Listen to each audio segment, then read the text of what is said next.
Okay, let's do a problem that involves two masses connected by a string. We're going to assume for a moment that there is no friction.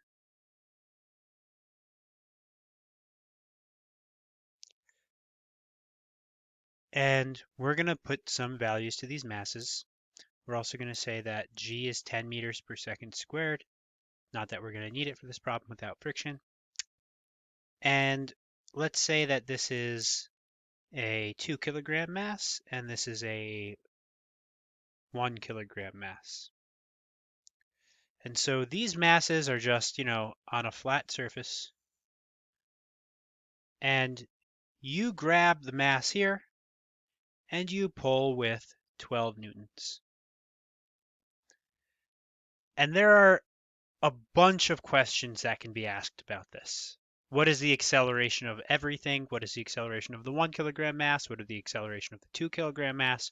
What is the force, the net force on the 1 kilogram mass? What is the net force on the 2 kilogram mass? All of these are questions that can be asked. The first thing that I'm going to say is looking at this as a whole problem. If you are applying a force to this 2 kilogram mass and pulling on it, and it's connected by a string to a 1 kilogram mass, as far as you are concerned, you are pulling one big 3 kilogram mass. You don't know that there's a string attached and that they're actually two separate masses. You have to pull both of them. So as far as you are concerned, you are pulling the whole mass. So how do I approach this problem? The same way I approach every single force problem. F net equals ma. Sometimes we're talking about F net of the whole big system. Sometimes we'll talk about F net of each little object. So if I draw a big box around both of these, then I don't even care about the string that's in there. All I have to look at is this giant picture where the F net is 12 newtons, the mass is 3 kilograms, and now I can solve for my acceleration.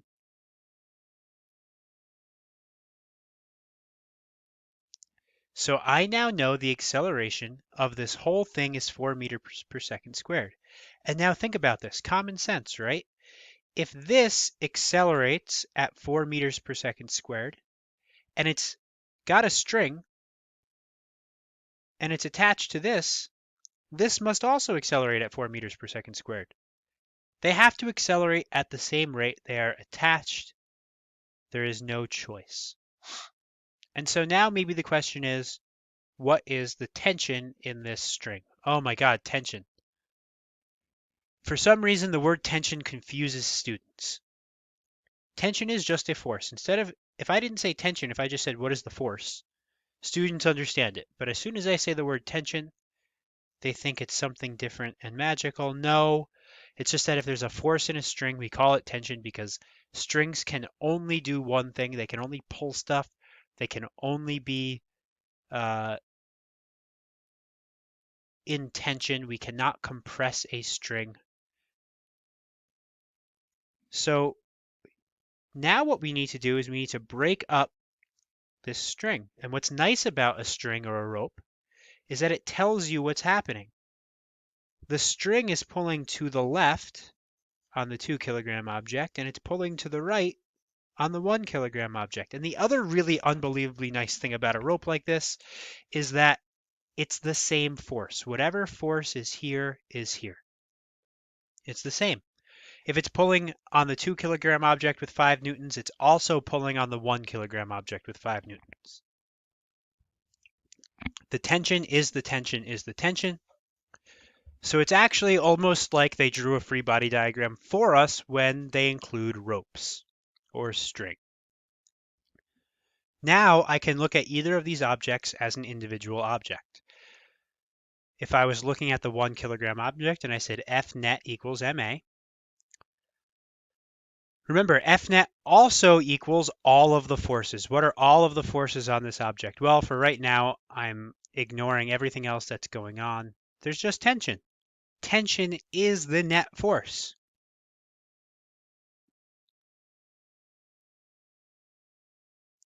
So there it is. The tension is 4 newtons. So this is being pulled to the right with 4 newtons. The net force on it is 4 newtons. And as a result, it accelerates at 4 meters per second squared. Well, let's look at this guy. Let's say I wanted to solve for tension over here. Okay, well, F net equals ma, which also is all of the forces. So all of the forces are tension plus 12 newtons equals 2 kilograms times 4 meters per second squared. You'll notice I didn't put a negative on that tension. I'm going to let the math figure that out for me. So 8 newtons equals 12 newtons plus tension.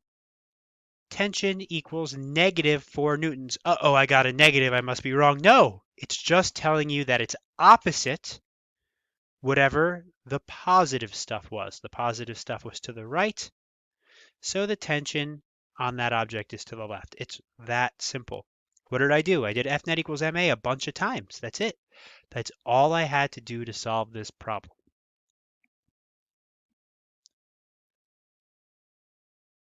Let's look at one more. This is called an Atwood machine. In an Atwood machine, well, actually,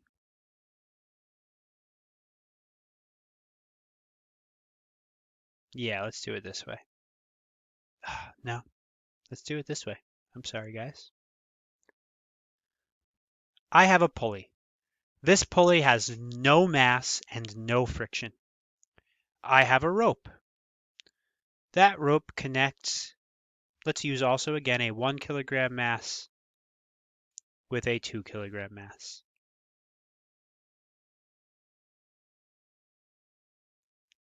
Ooh, first question with a 1 kilogram mass. Real quick, tell me what's going to happen? What's going to happen?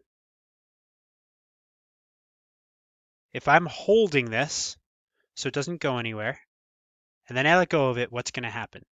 I think a lot of you are going to tell me that these masses are going to level out. The 1 kilogram mass will go down, the 1 kilogram mass will go up until they're at the same level. No, nothing will happen. Nothing will happen. Why? Well, this feels a force of gravity down. This feels a force of gravity down. And they're both going to be 10 newtons. They're the same. The force is going to cancel. There's going to be no acceleration in this. It's not going to move. There's no reason that they should be level.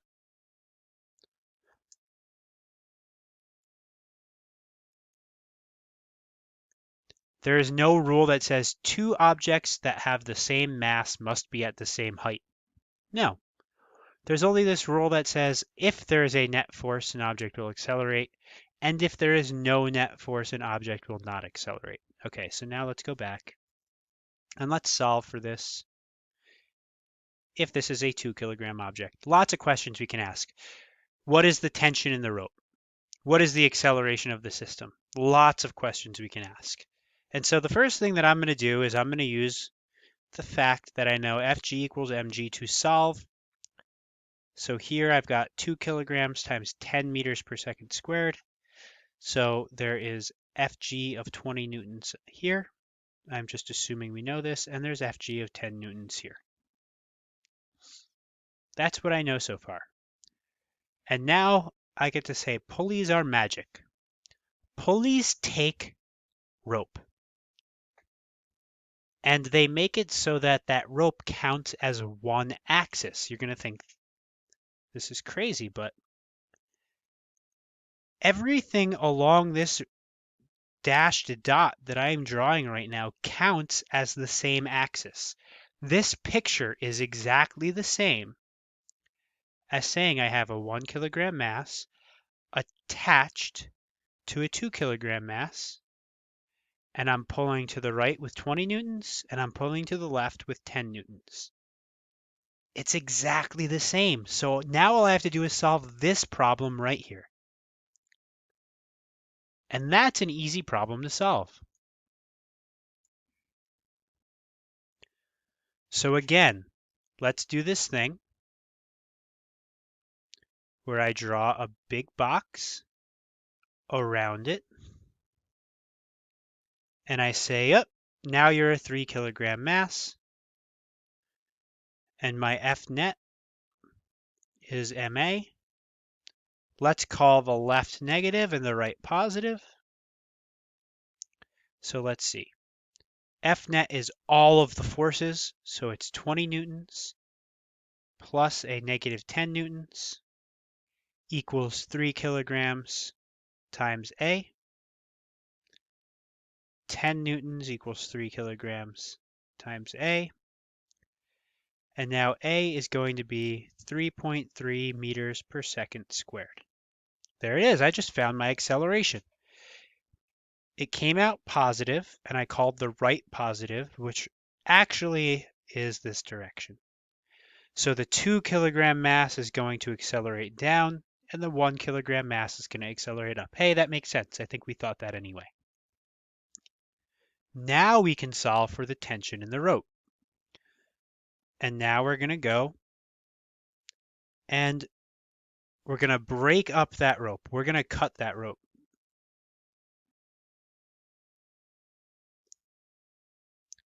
So let's break that rope right here and say there's a force this way and a force this way, and it doesn't matter which object we choose.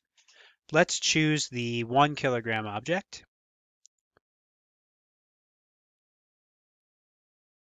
Again, we'll call right positive and left negative, so F net equals MA.